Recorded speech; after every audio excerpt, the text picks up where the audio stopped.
The Eye in the Waste. There lie 7 deserts beyond Bod Rahan, which is the city of the cavern's end. None goeth beyond.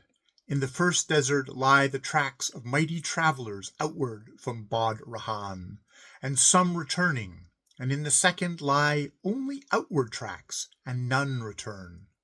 The third is a desert untrodden by the feet of men.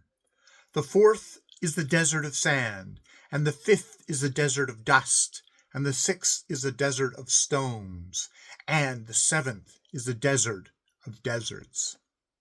In the midst of the last of the deserts that lie beyond Bod Rahan, in the center of the deserts of deserts, standeth the image that hath been hewn of old out of the living hill, whose name is Ran Nor Radah, the Eye in the Waste.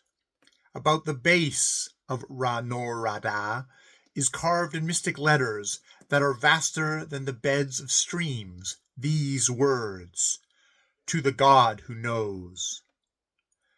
Now, beyond the second desert are no tracks, and there is no water in all the 7 deserts that lie beyond Bod Rahan.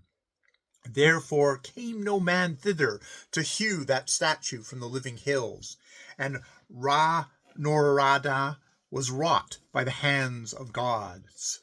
Men tell in Bod Rahan, where the caravans end and all the drivers of the camels rest, how once the gods hewed Ra Nor Radah from the living hill, hammering all night long beyond the deserts.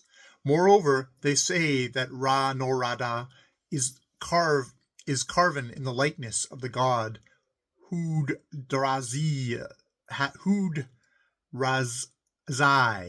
who hath founded the secret of Mana Yud Sushai, and knoweth wherefore the making of the gods. They say that Hud-Razai stands all alone in Pagana, and speaks to none, because he knows what is hidden from the gods. Therefore the gods have made his image in a lonely land as one who thinks and is silent, the Eye in the Waste.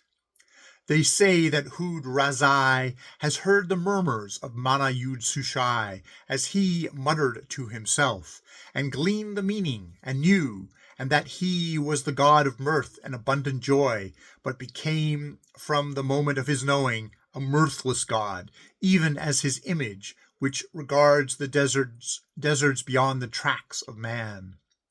But the camel drivers, as they sit and listen to the tales of the old men in the marketplace of Bod Rahan, at evening, while the camels rest, say, if Hud-Razai is so very wise and yet is sad, let us drink wine and banish wisdom to the wastes that lie beyond Bod Rahan. Therefore is their feasting and laughter all night long in the city where the caverns end. All this the camel drivers tell when the caravans come in from Bod Rahan.